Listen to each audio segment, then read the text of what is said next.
آداب، میں ہوں فیصل اور آج ہمارے ساتھ میں ہیں professor doctor Ahmadi Akhtar Siddiqui, head of department of medical Unani. آج ہم آپ کو ان سے روبرو کرانے والے ہیں، لیور اسپیشلسٹ ہیں۔ جانیں گے سب سے پہلے تو بہت بہت آپ کا استقبال کرتے ہیں سر۔ جو لیور کو لے کے لوگوں میں پریشانیاں ہوتی ہیں، ان میں سے آپ کن کن بیماریوں کا جو ہے علاج کرتے ہیں؟ آداب، آج آپ سے میں لیور ڈیزیز کے بارے میں بات کروں گا۔ یہاں پر یہ ہمارا ہمدرد یونیورسٹی ہے، جامعہ ہمدرد دہلی میں، اسے میں اسکول آف یونانی میڈیکل اینڈ ریسرچ، اس میں میں یہاں پر ہیڈ آف دا ڈپارٹمنٹ ہوں، اور میں تقریباً 40 سال سے یہاں پر مریضوں کا علاج کر رہا ہوں۔ 40 سال سے جو مریضوں کا علاج کر رہے ہیں اس میں جنرل پیشنٹ ہوتے ہیں، جس میں ریسپریٹری ڈیزیز بھی، cardiovascular, GIT، CNS، arthritis joints کا، لیکن خاص طور سے میں اس وقت علاج کر رہا ہوں لیور ڈیزیز کا۔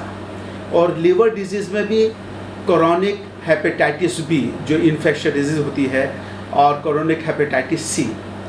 اس کے بعد ان سب انفیکشن کی وجہ سے ایک کمپلیکیشن ڈیولپ ہو جاتی ہے جس کو سیروسس آف لیور کہتے ہیں۔ سیروسس آف لیور کے بعد جب یہ اسٹیج بڑھتی چلی جاتی ہے تو لیور فیلیور میں بدل جاتی ہے۔ لیور فیلیور جب ہو جاتا ہے تو مریض کے اندر خون کی کمی ہو جاتی ہے، مریض کو تھکاوٹ رہنے لگتی ہے، بھوک بالکل کم ہو جاتی ہے، قبض رہنے لگتا ہے، گیس پیٹ میں بننے لگتی ہے، اور اس کے آخر میں پھر اس کے ہاتھ پیروں پر سویلنگ آنے لگتی ہے اور جانڈس ہو جاتا ہے، جس کو پیلیا کہتے ہیں۔ جب مریض ان ساری بیماریوں میں مبتلا ہو جاتا ہے تو مریض عام طور سے سب سے پہلے جو قریب کے اسپتال ہوتے ہیں ان اسپتالوں میں جاتا ہے، وہاں پر لوگ علاج کرتے ہیں، لیکن جب ٹھیک نہیں ہوتے اور مرض بڑھتا جاتا تو پھر دہلی اور دوسرے شہروں کے بڑے اسپتالوں کی طرف مریض روانہ ہوتا ہے۔ وہاں پر جب جا کے اس کے انویسٹیگیشن ہوتے ہیں، اور انویسٹیگیشن میں الٹرا ساؤنڈ اور فائبرو اسکین اور LFT اور KFT اور آپ کا دوسرے ڈائبٹیز کا سب اس کا انویسٹیگیشن کراتے ہیں تو معلوم ہوتا ہے کہ لیور کے اندر فائبروسس ڈیولپ ہو گئی، جس کو فائبروسس آف لیور کہتے ہیں۔ لیکن یہ فائبروسس لیور اگر علاج اس وقت نہ کیا جائے تو پھر یہی فائبروسس بڑھتے بڑھتے یہ نارمل لیور ڈلنس تقریباً 6 kPa ہوتی ہے، لیکن 6 kPa سے جب یہ بڑھ جاتی ہے لیور کے اندر سختی، یا اس کو ڈلنس لیور اسٹفنس کہتے ہیں، جب یہ بڑھ جاتی ہے اور 8 تک پہنچ جائے، 8-9 تک پہنچ جائے تو اس کو فائبروسس کہتے ہیں۔ اور اگر 8-9 سے بڑھ کر یہ 12 تک پہنچ جائے، 11-12 ہو جائے تو پھر اس کو سیروسس آف لیور کہتے ہیں۔ سیروسس آف لیور یہ اتنی خراب بیماری ہے اور اتنی سیریس بیماری ہے کہ اس کا جلدی سے دواؤں کے ذریعے سے علاج نہیں ہوتا۔ جب مرض بڑھتا رہتا ہے تو جو بڑے بڑے اسپتال ہیں اس میں ان کو ایڈوائز کیا جاتا ہے کہ بھئی یہ بیماری ٹھیک نہیں ہونے والی، اب آپ کو اس کا لیور ٹرانسپلانٹ کرانا ہوگا۔ Ultimate solution of this problem is liver transplant. اب لیور ٹرانسپلانٹ جو ہمارے پاس بہت سارے مریض آتے ہیں ہریانہ سے، UP سے، تو جب یہ بڑے اسپتالوں میں ان کو بتایا جاتا ہے کہ لیور ٹرانسپلانٹ ہوگا تو پھر وہ کہتے ہیں صاحب کر دیجئے۔ کئی مریضوں نے ہمیں ہسٹری دی تو وہ کہتے ہیں کہ بھئی آپ اتنے پیسوں کا انتظام کرو۔ کتنے پیسوں کا؟ کہ تقریباً 20-25 لاکھ کم سے کم لگیں گے۔ اس کے بعد اسپتال کے اعتبار سے، وہاں کی فیسلٹیز اور سہولیات کے اعتبار سے، اسپیشلائزیشن کے اعتبار سے پھر وہ کاسٹ بڑھتی چلی جاتی ہے اور اس میں 40-50 لاکھ تک وہ پہنچ جاتی ہے۔ تو ایک تو پیسے کا انتظام کرنا، دوسرا پھر کسی ڈونر کا انتظام کرنا جو لیور ڈونیٹ کر دے، یہ بہت بڑی۔ تو سب سے پہلی پریشانی پیسے کی۔ اگر پیسہ بھی بہت سارے پیشنٹ کے پاس ہوتا ہے اور ہم سے آگے کہتے ہیں کہ صاحب ٹھیک کر دیں، تو وہ ڈونر ملنا مشکل ہوتا ہے۔ اگر ڈونر بھی مل جائے تو تیسری پرابلم یہ آتی ہے کہ مریض کی جنرل کنڈیشن اس قابل نہیں ہوتی کہ اس میں میجر سرجری کی جائے، چونکہ یہ میجر سرجری میں آتا ہے لیور ٹرانسپلانٹ۔ ان کے ایج فیکٹر ہوتا ہے، ڈائبٹیز ہوتی ہے، یا اور دوسری کو موربیڈیٹی ہوتی ہیں. مثال کے طور پر کسی پیشنٹ کو کارڈیک ڈیزیز ہے, اس کا اسکیمک ہارٹ ڈیزیز, یا اس کو پہلے سے ہارٹ اٹیک ہو چکا ہے, اس کے لیے اس کی دوائیں لے رہا ہے, تو ایسی کنڈیشن میں میجر سرجری مشکل ہوتا ہے. ڈائبٹیز میں میجر سرجری, لنگس کی پرابلم ہو تو اس میں میجر سرجری مشکل ہوتا ہے. تو ان سب کے ساتھ ساتھ پھر لیور ٹرانسپلانٹ کے بعد میں جو اس کا پوسٹ لیور ٹرانسپلانٹ مینٹیننس, اس کا جو علاج ہے وہ بہت مہنگا ہوتا ہے. وہ ہر پیشنٹ اور وہ زندگی بھر اس کو لینا پڑتا ہے, تاکہ لیور ٹرانسپلانٹ کی وجہ سے جو اس کو تکلیف ہونے والی ہے اس سے بچانے کے لیے دوائیں دی جاتی ہیں, جن کو امیونو سپریسنٹ کہتے ہیں. ان امیونو سپریسنٹ کا الگ ایک نقصان ہے کہ مریض کی امیونٹی یا اس کے بدن کے اندر جو چھمتا ہوتی ہے مرض سے لڑنے کی, وہ بالکل کم ہو جاتی ہے, جس کی وجہ سے اس کو بار بار انفیکشن ہونے کا خطرہ رہتا ہے, مرض لاحق ہونے کا خطرہ رہتا ہے. تو یہ ساری چیزیں لیور ٹرانسپلانٹ کے بعد بھی مریض کے ساتھ رسک لگا رہتا ہے. اس لیے جب مریض کو یہ معلوم ہوتا ہے تو پھر مریض لیور ٹرانسپلانٹ سے بھی گھبراتا ہے. اور جب جو ان ساری چیزوں کی وجہ سے پھر مریض جو ہے یونانی ٹریٹمنٹ, یونانی یا آیورویدک یا ہومیوپیتھک کی طرف رخ کرتا ہے. کہ جب وہ کہہ دیتے تھے کہ صاحب ماڈرن میڈیسن میں اب ہمیں یہ بتا دیا گیا کہ لیور ٹرانسپلانٹ آپ کا علاج ہے نہیں, اور دواؤں سے ٹھیک نہیں ہو سکتے, تو پھر ادھر آتا. تو اسی سلسلے میں مریض ہمارے پاس بہت دور دور سے آتے ہیں جن کو فائبروسس آف لیور یا سیروسس آف لیور ہوتا ہے, یا پھر لیور فیلیور ہو جاتا ہے. لیور فیلیور ان سب چیزوں کے لیے جو آپ لوگ دیکھتے بھی ہوں گے, جو جرنل انویسٹیگیشن ہوتے ہیں, وہ ہم ایک تو LFT کراتے ہیں. LFT میں دیکھا سیرم بلیروبین ریز ہوتا ہے, SGPT SGOT ریز ہوتے ہیں, PT INR بڑھا ہوا ہوتا ہے, ریز ہوتا ہے, LFT میں ہوتا ہے.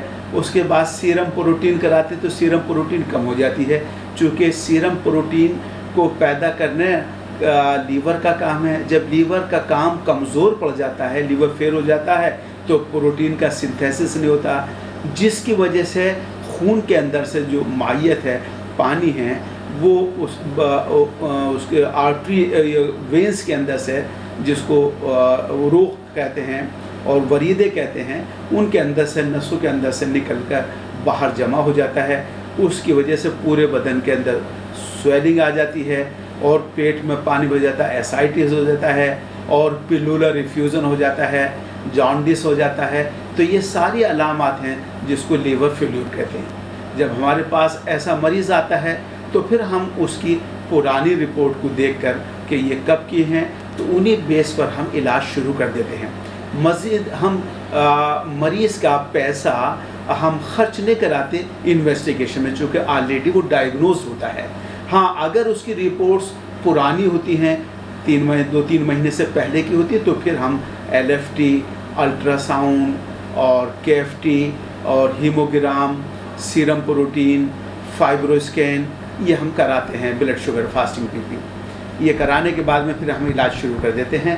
آپ ہمارے ویڈیو پہ دیکھیں گے کہ بہت سارے, چونکہ ہمارے پاس پیشنٹ بہت ہوتے ہیں.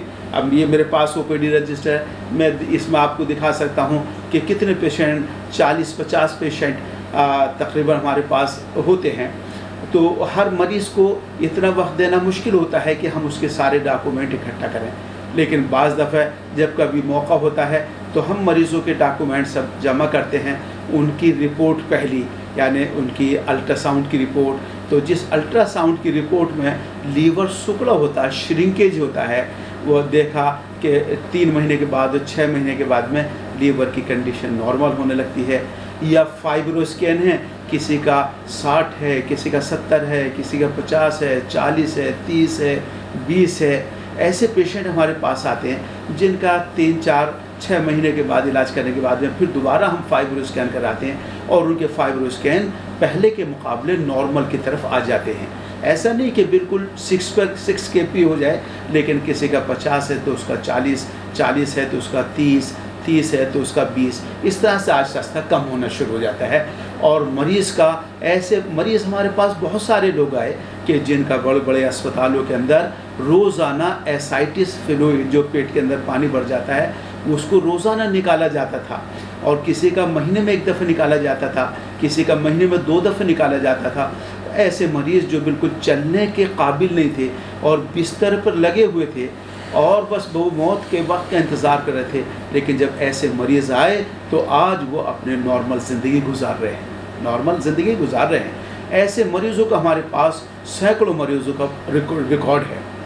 تو تو یہ ہمارے پاس اس وقت مین ڈیزیز یہی ہے کہ جس کا ہم لیور فیلیور کا ٹریٹمنٹ یونانی دواؤں کے ساتھ کرتے ہیں، اور اس مالک کے شکر سے مالک ان کو شفا دیتا ہے اور ٹھیک کر دیتا ہے۔ تو آج ہمارے پاس یہ ہم نے جب پہلے تو یہ تھا کہ جو مریض ہمارے پاس آتے تھے جب وہ ٹھیک ہو جاتے تھے تو وہ اپنے جیسے مریضوں کو جن کو وہ جانتے تھے وہ ان کو ریفر کرتے تھے کہ آپ جا کے مسجدی اسپتال میں پروفیسر اختر صدیقی کو دکھائیے، ہم نے وہاں سے علاج کرایا ہے اور ہماری یہ ساری پریشانی ٹھیک ہو گئی اور آج ہم بالکل نارمل ہو گئے۔ تو وہ مریض ہمارے پاس آتے تھے۔ تو جب مریض ہمارے پاس آنے شروع ہوئے تو پھر اسی پر ہم نے یہ سوچا کہ ابھی تو دلی شہر کے یا جو یو پی ہے یا ہریانہ ہے یا پنجاب ہے، یہاں کے پیشنٹ جو دلی کے قریب کے علاقوں کے ہیں ان کی جان پہچانی لوگ فون کر دیا کرتے تھے تو آتے تھے۔ لیکن اچھا، ایک میرا سوال ہے آپ سے کہ دیسی جو طریقے ہوتے ہیں علاج کرنے کے وہ بہت سارے طریقے ہیں، لیکن یونانی کو اگر ہم دیکھیں تو بہت ہی کم لوگ جانتے ہیں۔ آخر اس کا ریزن کیا ہے کہ یونانی کی طرف لوگ نہیں آتے، یا اس کا انفارمیشن ہی نہیں ان کے پاس؟ کیا ریزن ہے؟ جی، یہ آپ نے بہت اچھا سوال کیا کہ یونانی کو لوگ کم جانتے ہیں۔ میرے پاس بھی جو دور دراز سے یہ ویڈیو دیکھ کر مریضوں کے فون آتے ہیں، وہ معلوم کرتے ہیں کہ ڈاکٹر صاحب آج تک ہم نے یونانی علاج نہیں کیا، ہمیں معلوم نہیں اس کے بارے میں، تو یہ دوائیں کیسی ہوتی ہیں؟ تو ہم ان کو یہی بتاتے ہیں کہ یہ دوائیں ہماری منسٹری آف آیوش ہے، جس میں آیوش کہتے ہیں، اس میں 5 سسٹم ہیں ہماری انڈین سسٹم آف میڈیسن کی، جس میں A4 آیویدا، Y4 یوگا اور U4 یونانی اور S4 سدھا اور H4 ہیوموپیتھی۔ تو یہ 5 جو ہے یہ ہندوستان کی پیتھی کہلاتی ہیں۔ بہت ایک عرصہ دراز ہو گیا، یہ پیتھی ہماری کئی ہزار سال پرانی ہے۔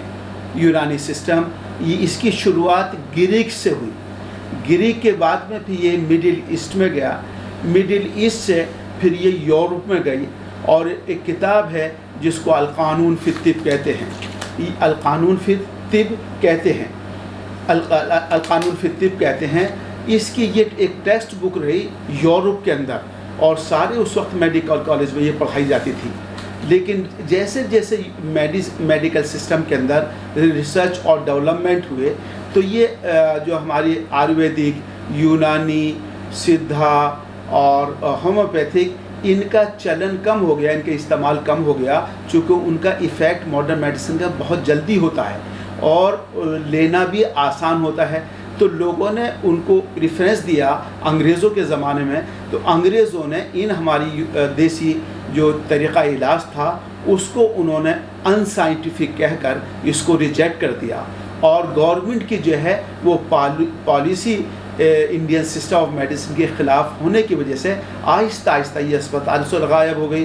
آہستہ آہستہ جو ہے یہ جو پرائیویٹ پریکٹیشنرز تھے ان کے اندر سے ختم ہو گئی، اور چونکہ اس میں علاج کرنا اور علاج کرانا مریض اور ڈاکٹر کے لیے آسان ہوتا ہے ایلوپیتھک میں، تو وہ ہر گاؤں کے اندر آپ دیکھیں گے کہ ایلوپیتھک کے ڈاکٹر ہر جگہ مناسب، کوئی کوالیفائڈ بھی ہوتے ہیں انکوالیفائڈ بھی، وہ شروع کر دیا۔ لیکن آہستہ آہستہ پھر جو ہے دوبارہ ہندوستان کی آزادی کے بعد 1947 کے بعد میں پھر ہماری یہ دیسی جو طریقہ علاج تھا اس کو ترقی ملنی شروع ہوئی۔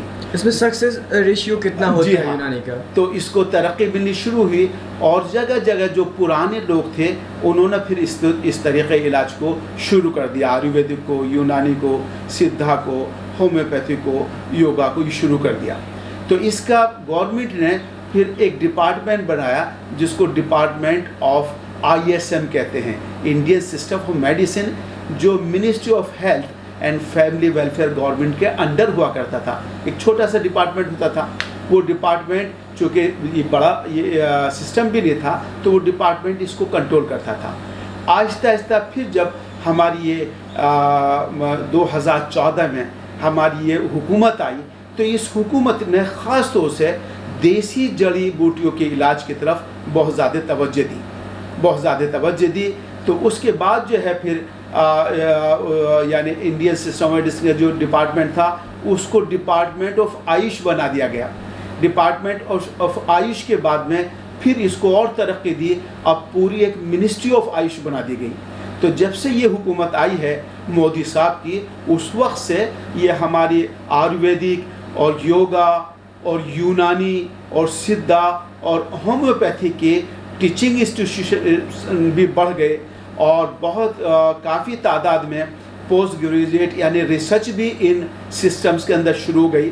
اور جب کالج بڑھے, ڈاکٹر بڑھے اور ٹریننگ فیسلٹیز ہاسپٹل بڑھے, باقاعدہ منسٹری آف آیوش کی طرف سے پورا ایک گائیڈ لائن ہے اور ایک ان گائیڈ لائن کے اعتبار سے ٹیچنگ انسٹیٹیوشن کے اندر فیسلٹیز پیدا کی جاتی ہے, اسپتالوں کے اندر OPD IPD قائم کی جاتی ہیں, ریسرچ فیسلٹیز پیدا کی جاتی ہیں, جس کی وجہ سے اب ماڈرن سائنٹیفک پیرامیٹر پہ جب ان کی ریسرچ شروع ہوئی تو لوگوں کو فائدہ ملنا شروع ہو گیا. تو ہندوستان میں اب یہ سسٹم بڑھتا چلا گیا. تو آپ دیکھیں گے کہ اب ہر سسٹم کے یونانی کالجز بھی بڑھ رہے ہیں, آیورویدک بھی بڑھ رہے ہیں, سدھا بھی, یوگا بھی, سارے بڑھ رہے ہیں. تو جب یہ بڑھنے شروع ہے تو اب ہمارے بھی یونانی بڑھ رہے ہیں.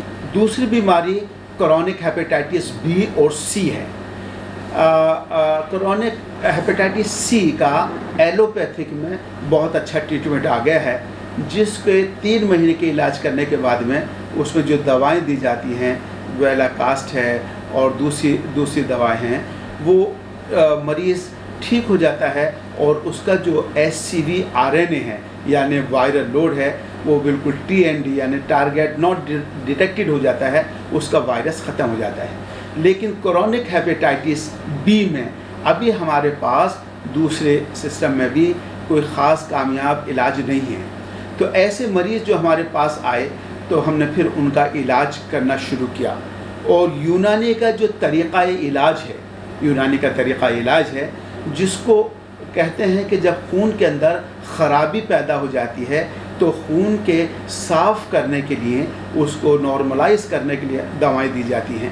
تو اس دواؤں کو دینے کے لیے ہم نے اس طریقے کے اور اس اصول کو اپنایا. تو ہم نے دیکھا کہ جب یونانی دواؤں کا کاڑھا بنا کر ان کو دیا گیا اور عرق نکال کے ان کو دیا گیا تو اس سے مریضوں کو بہت زیادہ فائدہ ہوا.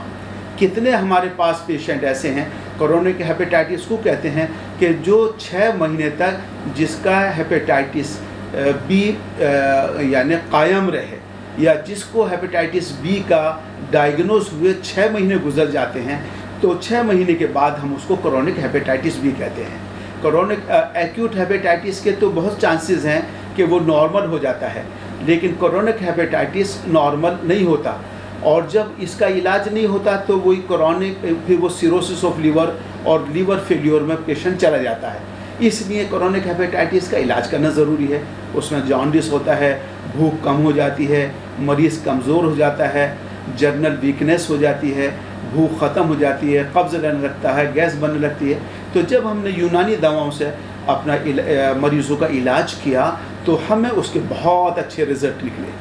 پھر اس کے بعد میں ہم نے اسی OPD کے ایکسپیرینس سے ان دواؤں پر ریسرچ کری اور ہمارے پاس یہ ریسرچ ڈپارٹمنٹ ہے یعنی PG department, post graduate department ہے, جس ڈپارٹمنٹ کا میں ہیڈ آف دا ڈپارٹمنٹ ہوں. میں تقریباً 4 سال پہلے رہا اور ابھی بھی ہیڈ آف دا ڈپارٹمنٹ ہوں PG ڈپارٹمنٹ کا. تو پھر ہم نے یہاں پر MD کی تھیسس میں یہ ٹائٹل دیا. اس میں وہ ٹائٹل تھا ہمارا evaluation of therapeutic effect and safety in the management of chronic hepatitis B. جب ہم نے باقاعدہ اس کا پروٹوکول, اس کا CRF بنا کر مریضوں کو 3 مہینے اپنی دوائیں دی ہم نے, اور اس کا باقاعدہ ماڈرن پیرامیٹر کے اس کا ایویلویشن کیا تو ہم نے دیکھا کہ ہم نے پہلی جو تھیسس تھی اس میں ہم نے اینٹی وائرل ایفیکٹ دیکھا.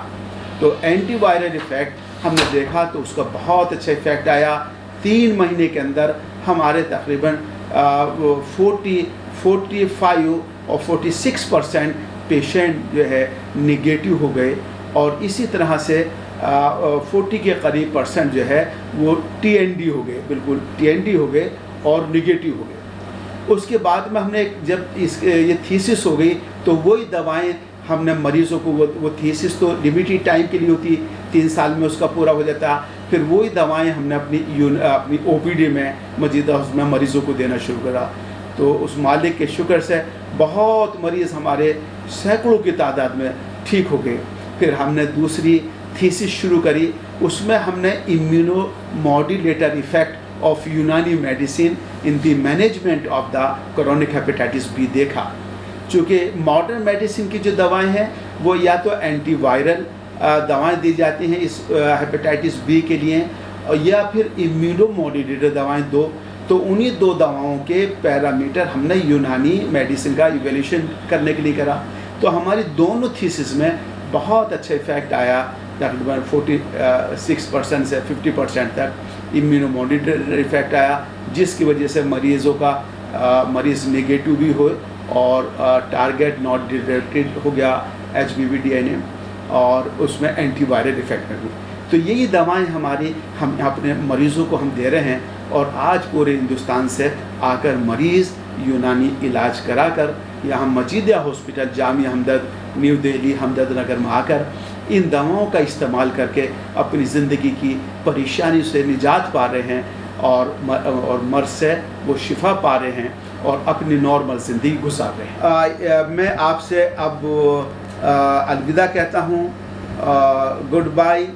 اور جو کچھ بھی میں نے اس وقت ایکسپلین کیا ہے یہ اپنے مریضوں کی بھلائی کی اور فلاح بہبودی کی, اور جو میں جانتا ہوں اس علم سے, اس تجربے سے ہمارے تمام انسانوں کو فائدہ ہو, تو اس فائدے کی نیت سے میں نے آپ تک یہ میسج پہنچایا ہے. جن لوگوں کو اس طرح کی کوئی دقت و شکایت ہو وہ لوگ آ سکتے ہیں, اور آپ دوسرے لوگوں کو بھی اس کو تجویز, ان کو مشورہ دے سکتے ہیں تاکہ ان لوگوں کا بھی بھلا ہو جائے. Thank you so much.